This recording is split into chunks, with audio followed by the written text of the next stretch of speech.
Hey guys, it's Owen from Wrestling Inc. back with another wrestling news roundup. Without any further ado, let's get into today's biggest stories in the world of professional wrestling. Backstage note on why Alexa Bliss hasn't returned to WWE TV. Alexa Bliss has been off WWE TV due to her impending wedding to Ryan Cabrera, according to PW Insider. The report confirmed that the couple is slated to get married at a secret location in Palm Springs, California this weekend. It was also noted that guests attending the wedding will be informed of the location of the nuptials shortly before the ceremony takes place. As reported previously, Bliss was not in Dallas, Texas for last weekend's WrestleMania events, even though there was an Alexa's Playground set and cutout of Bliss displayed at WrestleMania Access. Several fans on social media pointed out how Bliss was not available to meet and greet with them. Bliss last appeared on WWE television at the Elimination Chamber event, where she lost to Bianca Belair in the 6-woman Elimination Chamber match. Since then, Bliss has insinuated several times that WWE has been keeping her off of television. On March 1, she wrote, quote, "Yeah, I don't know," in response to a fan asking why she was not booked for the Raw after the Chamber show. Later in March, Bliss tweeted, quote, "I'll just wait here, I guess." Bliss and Cabrera got engaged in November 2020, exactly a year after they began dating.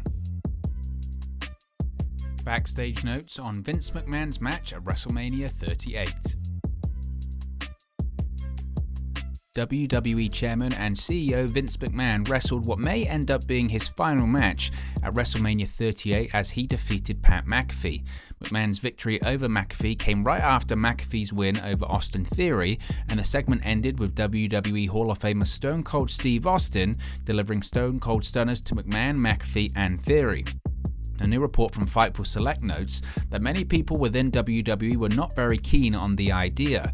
It was noted that McMahon reportedly made the decision to wrestle on the grandest stage of them all a few months ago, but numerous people close to the chairman and others on the WWE creative team vocally expressed how they thought it was a terrible idea.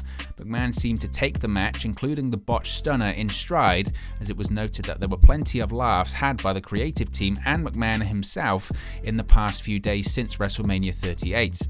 The line given was that McMahon recognized it was a terrible performance and a terrible sell of the stunner for the most part, but he chalked it up to, quote, "As long as people were laughing and entertained, it's okay." McMahon reportedly laid out the entire post-match angle, including Theory's music starting up before Austin came out. McMahon seemed visibly surprised to hear Theory's music, which caused some to speculate that there was an error with Theory's music playing before Austin's. However, the report notes that Vince was actually reacting to Theory's music as if it was Stone Cold's, which caused many laughs backstage. There's no word on if the Austin Theory Vince McMahon storyline is finished, but Theory mentioned on this week's Raw how Mr. McMahon never makes a mistake and how he is the best investment McMahon has ever made. He made the comments after being taunted by SmackDown Tag Team Champions the Usos after the loss to McAfee. Theory ended up teaming with the Usos to defeat Raw Tag Team Champions RK Bro and United States Champion Finn Balor, and he later had words for Balor teasing a feud for the strap. McMahon did not appear on Raw. Possible WWE return spoiler for Friday's SmackDown. Lacey Evans is reportedly returning to WWE soon. Evans has been out of action since early 2021 while pregnant with her second child, but now PW Insider reports that she is scheduled to be at Friday's SmackDown taping in Milwaukee. There's no word yet on what WWE has planned for Evans, but she was feuding with the SmackDown Women's Champion Charlotte Flair when she announced her pregnancy and took time off. Evans announced her pregnancy on the February 15, 2021 edition of Raw and has been gone ever since then. She gave birth to her second child on October 16 and resumed training in November. Evans' last match came on the same night on February 15 when she and Peyton Royce came up short against Flair and Asuka. Evans is not currently assigned to a brand on the official WWE roster, likely because she missed the WWE draft back in October. On Thursday, Evans seemingly tried to shut down reports of her WWE comeback. The sassy Southern Belle posted a picture of herself and her newborn at a coffee shop, along with the following caption, quote, "At my local hometown coffee shop, I don't know what the hell y'all are talking about."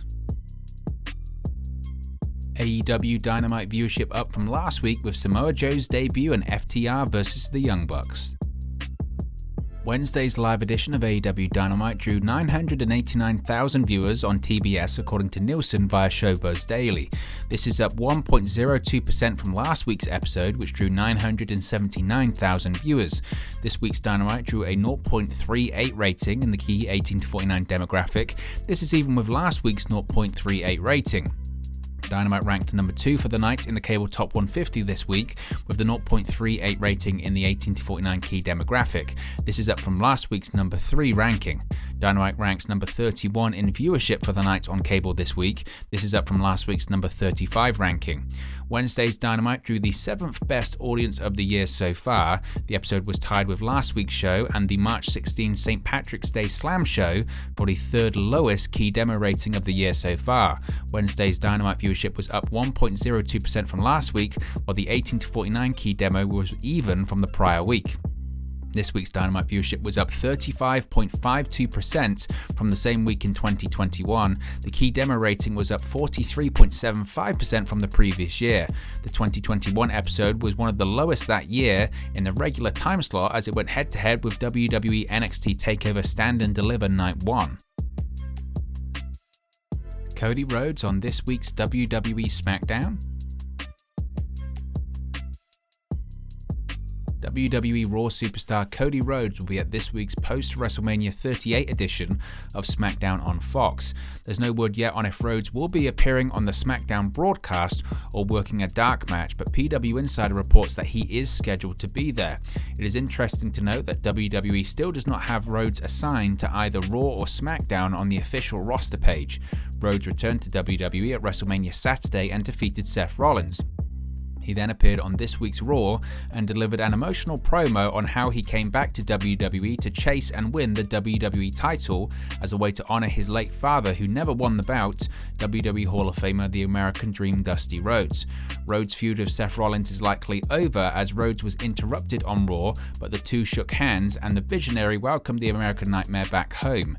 WWE had Rollins advertised for Friday SmackDown at one point, but he was removed from the website listing. WWE is teasing that we will find out the first challenger for the undisputed WWE Universal Champion Roman Reigns during Friday's show.